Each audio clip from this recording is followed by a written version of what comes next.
Rock singers and classical singers get a lot of technical support nowadays, but in order to get a hit song, you need a catchy tune. And that's what we're here to talk about with Professor Jan Hemming from the University of Kassel. Now here they're rehearsing Turandot, and of course we all know the melody, Nessun dorma, Nessun dorma. Is that already a catchy tune? Well, there's a lot of potential catchy tunes. What we did is put 20 of them on a CD, which we handed to about 60 persons, and asked them to listen to the CD as often as they can. And once they did that, and tunes in the head occurred, we carried out interviews and were able to describe the phenomenon a little bit more in detail. But so what's actually the difference between a catchy tune and a melody you just like to remember? We all have tons of melodies in our head. Well, to answer that question, we looked at the musical structure. The tune in the head can be in the melody, but it can also be in the harmony or in a punctuated rhythm, for example.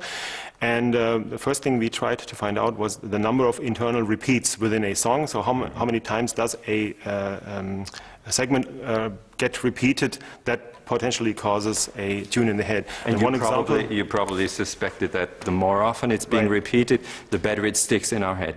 Was that the finding then, actually? No. So what the example could be this one.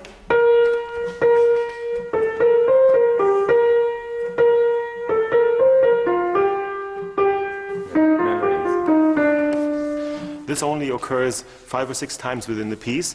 If you just take these 2 notes and count them, if you take the longer segment, it's even less times because it gets variated. Another example would be from Handel, this one.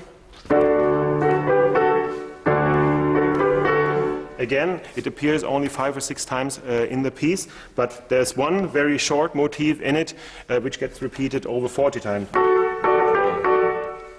But so it doesn't matter how often the melody is being repeated. Does it matter whether we like the piece or whether we hate it?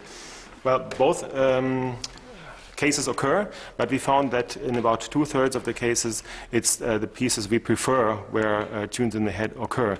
And one thing we suspect is that melodies do get remembered if they are connected with positive or negative emotions. So if it matters to you, it gets remembered. And this can, of course, happen with music you absolutely hate as well. Okay, so it seems very hard to track down when a melody becomes a catchy tune. I mean, do you think one day people will actually find something like a recipe for a catchy tune? I suspect that would be possible due to the enormous amount of musical parameters that could actually be taken into account.